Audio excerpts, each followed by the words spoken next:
Years ago, your Second Amendment rally, and some liberal blogger got word of my presence there and did a story about it, and it called me an amosexual. Well, I've never heard of that, but I kind of like that, so I think we're all fellow amosexuals here. Anyway, how many people here, by the way, I want to honor this wonderful family that lost so much, and instead of being discouraged, like a lot of people do, does anybody know the name of Helen Chenoweth? Yes. Anybody know Helen Chenoweth? Helen was someone that I was privileged to bring into New England back in '91 and '92 when the Agenda 21 was just getting started. Most people, when you talked about Agenda 20, they looked at you like you were crazy. Now, of course, we were vindicated. But she was she worked for Senator Steve Sims. She was one of his staffers. And property rights. By the way, property doesn't have rights. People that own property have the rights. See, but she was an expert on that, and she taught me a lot about what was going on out west with the terrible stories of people in the ranches. So it's something that's been going on a long time. So I do understand what's happening out there. I want to ask, who in this room from Massachusetts has actually read the Massachusetts State Constitution? It is the oldest constitution in the world. John Adams. John Adams was that's right, the key writer of that. Did you know that under the Massachusetts Constitution that you, as a citizen, can write a bill and submit it to your state rep or state senator? And they have to submit it. Yes. They don't have to do you a favor. Well, this is something that I've been I haven't had a lot of success doing because about 4 years ago, maybe 3 years ago, I got a resolution introduced to end Agenda 21 in Massachusetts. Could you imagine if all of you living in Massachusetts did likewise? Do you think there'd be a few people at the hearings? And I'm going to talk a little about some success stories in a few minutes here. When it comes to the property issue, the Constitution says very little, the U.S. Constitution. And by the way, I was honored to take an oath to this document when I was 17 years of age. In Boston, in the old Fargo building, 1976. And that oath stays with me. What's that? I did it in '69. Well, that oath stays with me to the day I die. And if you've not served in the military, you should take an oath to it as well, by the way. And so, anyway, let me just get on. So, anyway, the Constitution gives most of the powers, grants most of the powers to Congress. That's what most of the action is. Article 1, Section 8, it's the next to last paragraph, says that the federal government can own forts, docks, and magazines, and other needful buildings. There's nothing there that says it's supposed to own 80% of the West. The states, 80% of the property in these various states. Also, there's nothing there about education.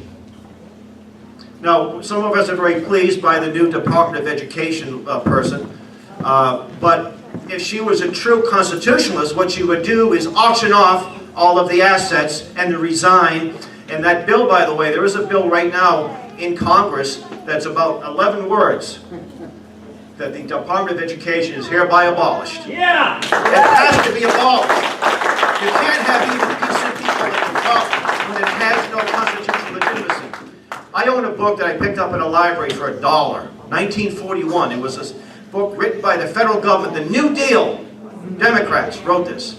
And they had a little Q&A session. And it said, where does Congress, what role does the federal government play in education? You know what the answer was? In the New Deal, Franklin Roosevelt motivated publication. It said none. So the New Deal Democrats got it right. But a lot of the neocon Republicans don't have it right. And it was started by Jimmy Carter in 1976. And every Republican president was going to abolish it, right? So let's hope that it will happen this time around. And if we don't know our Constitution, how do we know when our congressmen or congresswomen are violating it? A lot of people don't know it. So I want to talk to Dave and I. I met Dave in the Fed rally back in, 2008, 2009. It was a cold November day. And we started in the summer of 2001, we started giving presentations on Agenda 21. Dave took the micro, and I learned a lot from him. And I took the macro. And we traveled New Hampshire, Maine, Massachusetts, I think Rhode Island, and Pennsylvania. The town of Carver, we spoke, there was about 125 people there, Dave, you say? Carver was a member of something called ICLEI, I-C-L-E-I, which was a sort of a UN subdivision. Within about 4 or 5 days of our presence there, and there were some elected officials in that room. There were some bad guys there. You know, they're the ones that sit in the back. They don't like to crack a smile. They don't take any literature that you have to offer, and they leave as soon as you finish speaking. Within 4 days, Carver got out of ICLEI. Carver left ICLEI, right? Incredible story. Another great success story, little town of Ringe, New Hampshire, where I'll be talking about where our camp was located. I was in the town hall, it was in the spring of 2012, leaving information about Agenda 21. You see, when these politicians at the local level say, we've never heard of this, we don't know what this is. They just joined a regional planning commission, they're implementing it, they don't know what it is. Well, now they have no excuse when you go in there with the information. So I got in there, and I see something called a charrette. Boy, a charrette, something that sounds nice, you know. It sounds like a couple of French people having wine and, eating cheese and wearing their little berets. But a charrette is nothing more than a visionary session. Something that the RAND Corporation did back in the 50s to get people to buy into things, and I won't go into that. But I knew what the charrette was and what was going on. So I went home and I wrote a letter to the local newspaper in the Monadnock Ledger. I didn't know if they ran the letter, but I also copied and pasted on Facebook, on their Town of Ringe Facebook page. They since changed their policy. You can no longer post. You have to be their administrator. Well, within about a day, some of the so-called, I like to use the word retrogressive. I'm glad you said that. I hate the word, there's nothing progressive about socialism. The retrogressive busybodies started smearing me. I said, this is wonderful. You see, when they give us the silent treatment, no one pays attention. But when they smear you, you know you had a success. There's an old Southern expression, when you throw a rock at a pack of hogs, the one that squeals is the one that you hit, right? And so I think we hit a couple of the hogs. And some of the good people in the town, and there's a lot of, if you drove through Ringe during the election, if Ringe was a country, Donald Trump would have got like 95% of the vote, because it was everywhere, Donald Trump signs. So the people that read these postings said, gee, they don't like the people that are coming after me. So a few of them got a hold of me. I got a chance to sit down with them and explain what was going on, and they learned. And I suggested they hold a meeting, let people know, and they did. And they had 200 plus people show up in a little town of Ringe. That's a lot of people. And it was November of that same year, 2012. Back in March of that year, the next year, after they mailed out several thousand articles to the town, articles about the issue, they had a town election. And they defeated Agenda 21 totally, by like a 3-to-1 margin. They got rid of they got their membership out of the Southwest Regional Planning Commission. The charrette was done away with. They even had one that was very unique. Anytime HUD is the Housing and Urban Development, which was a Rooseveltian scheme from the 30s that should be abolished too. I think Ben Carson's a good man. He's another guy that should just auction off the assets and resign. But he said that when HUD gives money to the town, it has to be voted on by a general election. And they got rid of a planning committee member that was part of the problem, and there's only 3 town selectmen, so they got a couple of liberty-minded town selectmen, and I think the town manager resigned. And in the wake of that, there was a blog, and they just castigated me and some of the people in town, and I was so delighted. It was wonderful. So it took them 5 years, the other side, to do all this. It only took, a few months to unravel it. And this could happen in towns all across the United States. Here in Haverhill, there's a UN flag flying down at the center of town. Why is that there? If you got together, they'd take that down. They got the flag back up in Amherst, Massachusetts at their college because some of you folks showed up. We can get a UN flag taken down. Dustin is? Hannah Dustin's the first female to have a statue in her honor. She's from this town too. She didn't take any nonsense when they murdered her child. She took action. And it's sad to see her statue at just a short distance and the UN flags being flown by Korean War veterans. They should know better. Yeah, so anyway, that might be an issue for people who live in this area. Okay, I want to mention too, next Thursday at the Worcester Tea Party, a dear friend of mine is going to be speaking. This gentleman came here from India in the early 70s, became a drug addiction specialist. He is perhaps the greatest drug addiction specialist in the world. He has hands to heal. And he created a model to treat drug addiction, not using any addictive drugs. And he had a 50% success rate. He had 52 clinics. Bain Corporation said, we want to buy you out. We'll give you $60 million. That's a lot of money. His business was not for sale. That's not what he was put on earth. He was put on earth by God to heal people.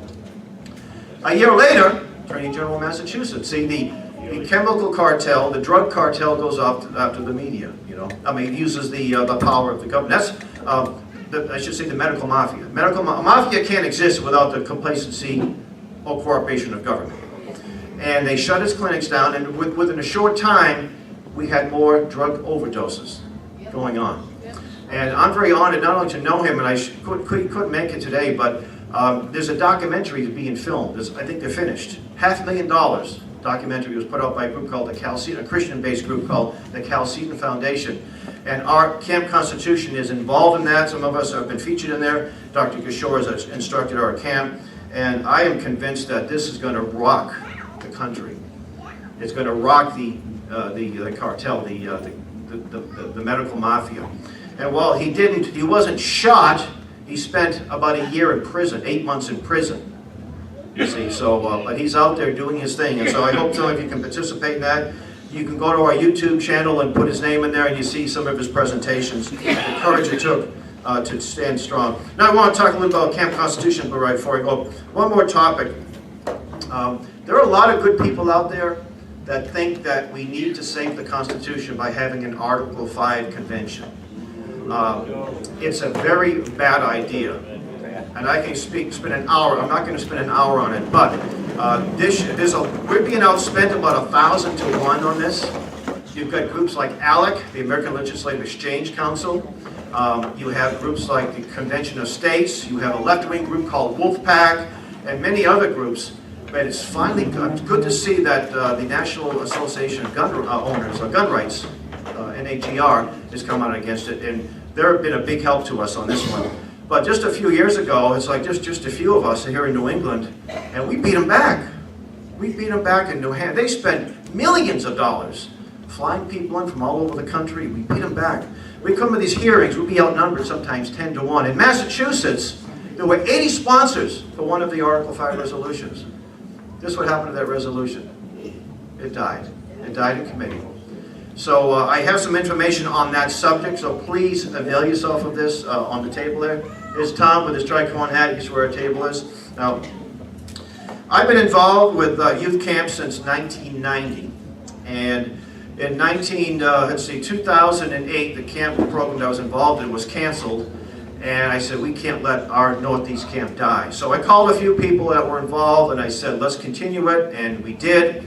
And initially it was just a camp, family camp in Ridge, New Hampshire. We decided, we should publish some things that have been out of print for a while, publish some new things, co-publish, and we've got some of our publications there. We have a radio show. We just started a speakers bureau. And for the longest time, it was just all volunteers, but thankfully, thanks to the generosity of many people in the region and in other parts of the country, I'm able to be able to feed my family anyway and put gas in the tank. So I'll be doing it sort of on a full-time basis. And check our website. One of the things I'm very proud of is our Sam Blumenfeld archives. Now, who's Sam Blumenfeld? Who knows who Sam Blumenfeld is, other than Tom Moore back there? Well, I know Kathy Peterson. Her dad was a great patriot too. Al Tomeyer, great patriot. Anyway. Sam was a pioneer in the modern homeschool movement. In the early 60s, he realized there was a serious problem with reading. He got a hold of a book called Why Johnny Can't Read, written by Rudolph Fleisch. He and Sam became good friends. And Sam spent most of his life exposing the education mafia, right? And teaching people how to read. He's traveled all over the world, all 50 states. On his deathbed, and Tom was there too, on his deathbed a couple of years ago, And you know, he told me many years ago that he's going to be in the fight till he drops dead. And he's actually selling books on his deathbed of his book called The Crimes of the Educators. That was his last book that he co-authored with Alex Newman, an incredibly good book. There's a chapter there on the deliberately dumbing down of black Americans and how they created a black underclass, these wonderful progressive, retrogressive educators. So anyway, he left his library to us. 200 plus boxes, a lot of it unpublished, some incredible things. His most important work, in my opinion, was something called alpha phonics. A very simple way to teach your children, and even teach adults. He taught adults who were semi-illiterate because they learned through his look-say method. Well, thanks to my good friend Mark Affleck, who's our computer geek, and Bill McNally, we sifted through this material, and we have the Sam Blumenfeld archives. You can get about 180 of his speeches in the last 40 years on numerous topics, mainly education. You can get it audio and video. You can get his writings, his newsletter. You know, he was exposing Common Core long before people even knew what it was. It was called different things. The Alpha Phonics, as you can teach, we have the PDF version of the Alpha Phonics and all 128 lessons in both audio and video. And also cursive first. You can teach yourself or teach your children cursive. I remember doing block when I was in the 2nd grade in public school. In my school, we taught look-say, and in the 2nd grade, I was at the lowest of the class. The teacher said to my mom, "You go teach them at home."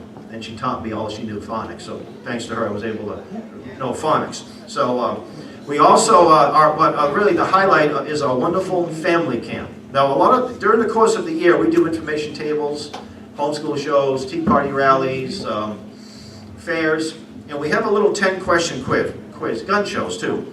And the 10-question quiz is a way to get people over the table. 10-question quiz on the Constitution.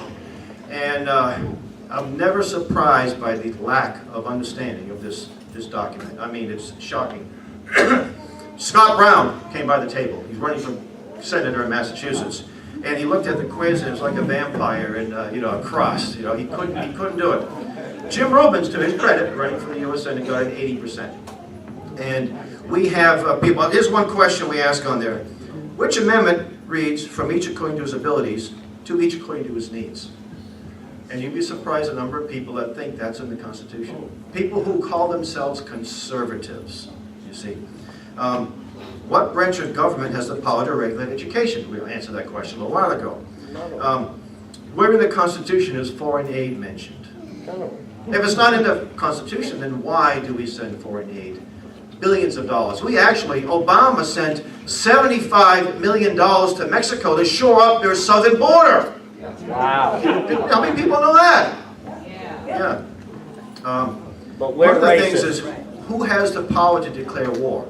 And most people think it's the president. And then the next question, that's not on the quiz, when was the last time we declared war?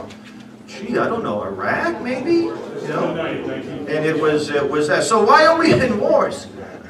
Because we fight these wars under the UN auspices.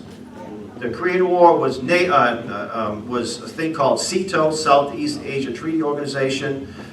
Vietnam was SEATO, Southeast Asia Treaty Organization. The Korean War was a UN, completely run by the UN. General MacArthur had complete victory, but victory was no longer the goal. We haven't won it. We're still in Korea today. We're still in Germany. My dad was in Germany. He went to North Africa, Sicily, Italy, and he ended up in Munich, and we're still there. The war never ended. You see? So because people don't understand the Constitution, why it happens. The power to declare war is an awesome power. I don't want to declare war unless it's absolutely necessary. But we're going to dedicate a couple of million soldiers in their lives, and we better declare war and have a clear-cut objective. Which branch of Congress initiates the impeachment process? And that's an interesting one, because some people will say, well, what's impeachment? Is it a fruit, canned peaches? No. Lawmaking abilities are vested in which branch of government? And those people say the Supreme Court. No. Article 1, Section 1 says all lawmaking abilities are vested in a Congress which shall consist of a Senate and a House, etc. So, and by the way, the Second Amendment at the gun show, everybody got that one right. But the rest of it, wasn't so good, all right? The Second Amendment does not give us the right to keep bear arms.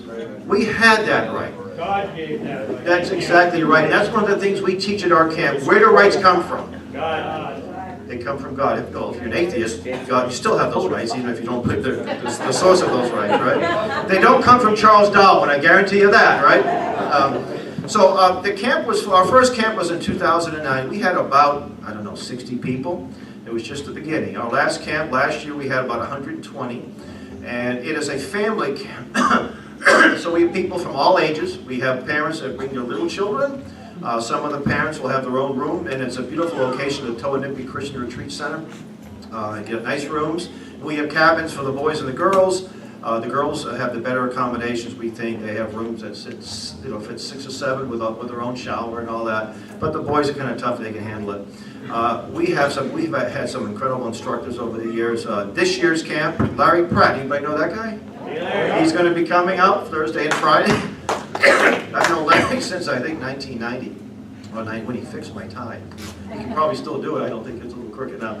We're going to have Mrs. Chris Ann Hall. If you don't know who she is, this is her 4th year coming back. And she comes back. She brought her son the first year, and she didn't really know too much about the camp, and he's sort of at the podium playing around. And I said, we have a program. Come on, we have a Patriot camp. And about an hour later, he's all dressed in the colonial outfit with a little flute, and he didn't want to leave. That first day, the first week, she was only there for a couple of days. She didn't want to leave. She had a great time. We're also going to have, Professor Willie Soon, who is, I think, one of the world's top climate realists. He's the one that exposed the hockey stick fraud. Remember that hockey stick graph? Global, man-made global warming. And he's quite the patriot. He's from Malaysia. He came over here when he was 14 years of age. I said, have you been back yet? You think I'm crazy? Why would I want to go back there? He said, I'm Chinese, I'm a second-class citizen, and it's a third-world stinkhole. Why would I want to go back there? He's quite, I hope he's going to bring his whole family. So a typical day at camp, we have a morning run and a swim, which are optional. We call them polar bear swims and polar bear runs. Then we have morning devotions at the flagpole. And then we have breakfast, 3 classes in the morning, the afternoon. We have recreational activities. This cough has been bothering me for the last 3 weeks, so I apologize. Hike up Mount Monadnock. Over the years, we've done all-day field trips to some of the great historic sites in the region. We are so richly blessed. We have a great history. I know you can go out. We brought a friend in from Montana to speak on the Article 5 issue. And he was just floored. Take him to Sam Adams' gravesite, and John Adams' birthplace, and all these great. It was just an incredible thing that other people in parts of the country don't have this kind of. So take advantage of these wonderful things. But this year, July 4th falls at our camp, so we're going to do some special events at camp to celebrate the signing of our declaration. We're going to be doing a reenactment, and we've got some great young people that come out of our camp system. And I'm just so impressed. You visit our blog, and there's a 13-year-old girl from the east side of Manhattan. And when she submits these articles, she posts them. I just give her a free rein. I just trust her judgment. I said, her mom must be helping her with this. The mom says, no, Hal, she's teaching me, I said, where's she learning this stuff? Well, what do you think she's learning? At Camp Constitution. You see, I'm a late-end baby boomer. Our generation failed, didn't we, guys, folks, guys and gals? We failed. We dropped that baton. See, my dad didn't spoil me, by the way, but a lot of our parents, World War II era, they spoiled us. But we have to pick that baton up and hand it to the next generation. Our generation is not ready to get back into the Constitution. We in this room are, but they're not ready. But I'm confident that the next generation, thanks to the homeschool movement, will get back into this Constitution. See, I'm not a Pollyanna, and I'm a Christian. I believe that God is going to reign supreme. I don't think the enemy is going to prevail. So I do encourage you to visit our table, and encourage you to send your children to camp, come to camp as yourself. But our goal is to start more camps. Hopefully I'll be doing some homeschool shows in Harrisburg, Pennsylvania, down in New Jersey. And do you think we need more of these camps where people can learn about our history and our Constitution? Yeah, I think so. Yeah, I think so. So, so check out our table and help us. Visit our website and spread the word. So thank you and God bless.